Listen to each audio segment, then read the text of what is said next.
Hello everyone, we are S4 Electronics and Computer students. Our project is an augmented reality game, and team members are Raid Muhammad Afzal, Anna Susan Prakash, Elena Elizabeth Cherian, and myself, Heba Anna Johnson. So traditional video ഗെയിംസിൻ്റെ main disadvantage എന്ന് പറയുന്നത് അതിൻ്റെ high screen time, അതുപോലെ തന്നെ ഇമ്മേഴ്സീവ്നെസ്സും കുറവായിരിക്കും. അതിനൊരു സൊല്യൂഷനാണ് augmented reality. So our project is an augmented reality game which is inspired by the classic Fruit Ninja. The game logic is really simple. There are 3 modes: classic, dual, and multiplayer. And players have to use hand gestures to slice fruit, thereby creating an engaging and immersive gameplay experience. Let's move on to the demonstration. Hi all, ഇപ്പോൾ നമ്മുടെ സ്ക്രീനിൽ കാണുന്നതാണ് നമ്മുടെ game window, അതിൻ്റെ starting screen. ഇപ്പോൾ നമുക്കിവിടെ നോക്കുമ്പോൾ തന്നെ കാണാം ഒരു ക്ലാസിക് ഫ്രൂട്ട് നിഞ്ച എക്സ്പീരിയൻസ് തന്നെയാണ് കിട്ടുന്നത്. ഇതിന് 3 മോഡ്സ് ഉണ്ട്: ക്ലാസിക്, ഡുവൽ ആൻഡ് മൾട്ടിപ്ലെയർ. ഇപ്പോൾ ക്ലാസിക് മോഡ് നമ്മൾ സെലക്ട് ചെയ്തിട്ടുണ്ടെങ്കിൽ ഒരാൾക്ക് മാത്രം പ്ലേ ചെയ്യാൻ പറ്റും. ഡുവൽ മോഡ് സെലക്ട് ചെയ്യുകയാണെങ്കിൽ ഒരു 1v1 എക്സ്പീരിയൻസ് കിട്ടാൻ വേണ്ടിയിട്ടായിരിക്കും. മൾട്ടിപ്ലെയർ ആണെങ്കിൽ ഇപ്പോൾ മോർ ദാൻ 2 പീപ്പിൾ ഉണ്ട്, ഒരു മൾട്ടിപ്പിൾ ഹാൻഡ്സ് ഉള്ള ഒരു സിനാരിയോയിൽ മൾട്ടിപ്പിൾ ഹാൻഡ്സ് ഡിറ്റക്ട് ചെയ്യാൻ വേണ്ടിയിട്ടുള്ള ഒരു മോഡാണ്.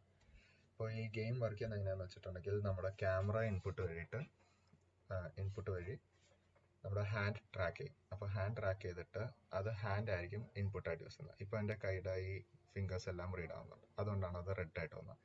ഈ ഇൻഡെക്സ് ഫിംഗറിൻ്റെ ടിപ്പാണ് ഫ്രൂട്ട് സ്ലൈസ് ചെയ്യാനായിട്ട് യൂസ് ചെയ്യുന്നത്. അപ്പോൾ ഈ ഫ്രൂട്ട് സ്ലൈസ്, ഇപ്പോൾ ക്ലാസിക് മോഡിൻ്റെ ഫ്രൂട്ടിനെ സ്ലൈസ് ചെയ്യുകയാണെന്നുണ്ടെങ്കിൽ ആ ഗെയിം മോഡ് സ്റ്റാർട്ട് ആവും. അപ്പോൾ നമുക്ക് ഫ്രൂട്ട്സ് വരുമ്പോഴത്തേക്കും ഫിംഗർ വെച്ചിട്ട് കട്ട് ചെയ്യാൻ പറ്റും. ഇങ്ങനെ. പിന്നെ ഇതിൻ്റെ റൂൾസ് എന്നൊക്കെ പറഞ്ഞാൽ സെയിം ഫ്രൂട്ട് നിഞ്ച ഗെയിം തന്നെയാണ്. ബോംബ് വന്നാൽ സ്ലൈസ് ചെയ്തിട്ടുണ്ടെങ്കിൽ ഒരു ലൈഫ് പോവും, ഫ്രൂട്ട് സ്ലൈസ് ചെയ്ത് താഴേക്ക് പോയിട്ടുണ്ടെങ്കിൽ ഒരു ലൈഫ് പോവും. സെയിം മെക്കാനിക്സ് തന്നെയാണ് ഇവിടെയും ഫോളോ ആവുന്നത്. ഈ ഒരു പ്രോജക്റ്റ് കൊണ്ട് നമ്മൾ ഉദ്ദേശിക്കുന്നത് ഒരു AR എക്സ്പീരിയൻസ് എങ്ങനെയാണ്, അതുപോലെ കമ്പ്യൂട്ടർ വിഷൻ എങ്ങനെയൊക്കെ ആപ്ലിക്കബിൾ ആണെന്ന് അറിയാനായിട്ടുള്ള ഒരു പ്രൊജക്റ്റായിട്ടാണ് ഇത് ചെയ്തിരിക്കുന്നത്. ഈ ഒരു പ്രൊജക്റ്റ് നമ്മൾ ഇംപ്ലിമെൻ്റ് ചെയ്തിരിക്കുന്നത് പൈത്തൺ കോഡ് വെച്ചിട്ടാണ്. ഫുള്ളി പൈത്തൺ ആണ്. അതിലേക്ക് കുറച്ച് ലൈബ്രറീസ് ഇമ്പോർട്ട് ചെയ്തിട്ടുണ്ട്: OpenCV, MediaPipe, Pygame. ഈ 3 ലൈബ്രറീസ് ആണ് ഇതിലൊരു മേജർ റോൾ പ്ലേ ചെയ്യുന്നത്. OpenCV നമ്മൾ യൂസ് ചെയ്യുന്നത് ക്യാമറ ഇൻപുട്ട് എടുക്കാൻ വേണ്ടിയിട്ടും, അതുപോലെ MediaPipe എന്ന് പറഞ്ഞാൽ ഈ ക്യാമറ ഇൻപുട്ട് വരുന്നത് പ്രോസസ്സ് ചെയ്യാനായിട്ടാണ്. ഇപ്പം നമ്മുടെ ഹാൻഡ് ട്രാക്കിംഗ് എന്ന് പറഞ്ഞാൽ ആ ഒരു ഫീച്ചർ ചെയ്യുന്നത് MediaPipe വെച്ചിട്ടാണ്, MediaPipe ലൈബ്രറി വെച്ചിട്ടാണ്. Pygame വെച്ചിട്ട് നമ്മൾ ചെയ്യുന്നത് ഒരു game feel, game mechanics, game UI ഒക്കെ സെറ്റ് ചെയ്യാൻ വേണ്ടിയിട്ടാണ് Pygame എന്ന ലൈബ്രറി യൂസ് ചെയ്തിരിക്കുന്നത്. ഈ ഒരു പ്രൊജക്റ്റിന് റെഫറൻസ് ആയിട്ട് നമ്മൾ എടുത്തിരുന്നത് ഈ GitHub റിപ്പോസിറ്ററിയിലുള്ള കോഡായിരുന്നു, Aditi 2199 fruit Ninja AR VR game.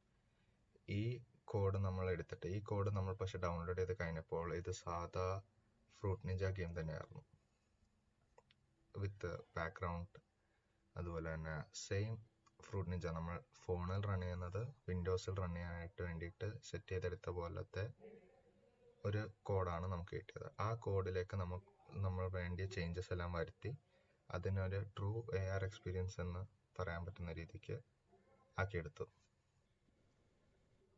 ആ ഗെയിമിലുണ്ടായിരുന്ന ബാക്ക്ഗ്രൗണ്ട് മാറ്റി, നമ്മുടെ ക്യാമറ ഇൻപുട്ടാക്കി, ഹാൻഡ് ട്രാക്കിംഗ് വെച്ചിട്ട് ഫ്രൂട്ട്സ് സ്ലൈസ് ചെയ്യുന്ന രീതിക്കാക്കി. ഇൻസ്റ്റെഡ് ഓഫ് സ്ക്രീനിൽ സ്വൈപ്പ് ചെയ്യുന്നത് മാറ്റി ഹാൻഡ് ട്രാക്കിംഗ് വെച്ചിട്ട് ഫ്രൂട്ട്സ് സ്ലൈസ് ചെയ്യുന്നതാക്കി. Some of the applications of augmented realities mainly നമുക്കിത് ഗെയിമിംഗ് ഇൻഡസ്ട്രിയിലാണ് യൂസ് ചെയ്യുന്നത്. അതുപോലെ തന്നെ ഹെൽത്ത് കെയർ സെക്ടേഴ്സിൽ നമ്മളിപ്പോൾ ഇംപ്ലിമെൻറ്റ് ചെയ്യുന്നുണ്ട് AR ബേസ്ഡ് തെറാപ്പീസ് ഒക്കെ. ദെൻ അത് തന്നെയാണ് ന്യൂറോളജിക്കൽ തെറാപ്പി, ന്യൂറോളജിക്കൽ ട്രെയിനിങ് എന്ന് പറയും. അത് നമുക്ക് ബ്രെയിൻ ഇഞ്ചുറി നടന്നവർക്കൊരു റീഹാബിലിറ്റേഷനായിട്ട് യൂസ് ചെയ്യാം, അല്ലെങ്കിൽ ഒരു അംനീഷ്യ, ഡിമെൻഷ്യ എന്ന പേഷ്യൻസിന് ഇതൊരു തെറാപ്പിയായിട്ട് പ്രൊവൈഡ് ചെയ്യാം. ഒരു ഫിറ്റ്നസ് ഫീൽഡിലേക്ക് വരികയാണെങ്കിൽ നമുക്കൊരു full body workout using virtual environment ആയിരിക്കും. അതും അവൻ്റെ ബോഡി ഒരു എക്സസൈസ്, ഒരു എക്സ്റ്റേണൽ വേറൊരു എക്സസൈസ് ഇല്ലാതെ ഈ ഒരു ഓഗ്മെന്റഡ് റിയാലിറ്റി വെച്ച് തന്നെ അവരുടെ ഒരു ഫിസിക്കൽ ഫിറ്റ്നസ് മെയിൻറ്റെയിൻ ചെയ്യാൻ സാധിക്കും. ഇതൊരു എഡ്യൂക്കേഷണൽ ഫീൽഡ് എടുക്കുകയാണെങ്കിൽ അതിൽ നമുക്ക് കുട്ടികൾക്ക് ഒന്നുകൂടെ മനസ്സിലാവുന്ന രീതിയിൽ, കോൺസെപ്റ്റ് ഒന്നുകൂടെ അണ്ടർസ്റ്റാൻഡബിൾ ആവുന്ന രീതിയിൽ 3D വിഷ്വലൈസേഷനും പ്രൊവൈഡ് ചെയ്യാൻ സാധിക്കും.